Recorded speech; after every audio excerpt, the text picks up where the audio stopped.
Galatians Chapter 5.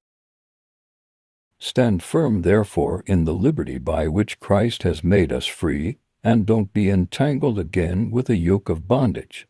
Behold, I, Paul, tell you that if you receive circumcision, Christ will profit you nothing.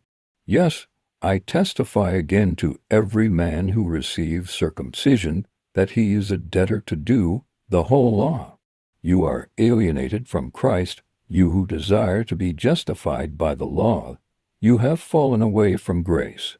For we, through the Spirit, by faith wait for the hope of righteousness. For in Christ Jesus neither circumcision amounts to anything, nor uncircumcision, but faith working true love. You are running well. Who interfered with you that you should not obey the truth? This persuasion is not from him who calls you. A little yeast grows through the whole lump. I have confidence toward you in the Lord that you will think no other way. But he who troubles you will bear his judgment, whoever he is. But I, brothers, if I still preach circumcision, why am I still persecuted? Then the stumbling block of the cross has been removed. I wish that those who disturb you would cut themselves off.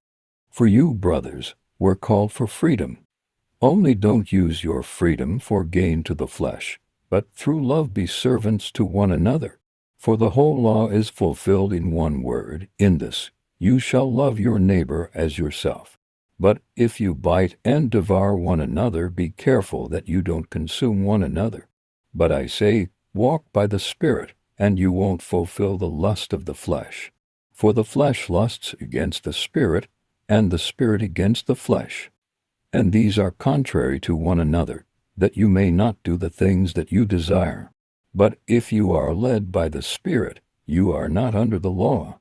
Now the deeds of the flesh are obvious, which are adultery, sexual immorality, uncleanness, lustfulness, idolatry, sorcery, hatred, strife, jealousies, outbursts of anger, rivalries, divisions, heresies, envy, murders, drunkenness, orgies, and things like these, of which I forewarn you.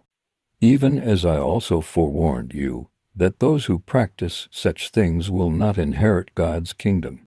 But the fruit of the Spirit is love, joy, peace, patience, kindness, goodness, faith, gentleness, and self-control. Against such things there is no law. Those who belong to Christ have crucified the flesh with its passions and lusts. If we live by the Spirit, let's also walk by the Spirit. Let's not become conceited, provoking one another, and envying one another. Thank you for watching. Please like, subscribe, hit the bell, and share.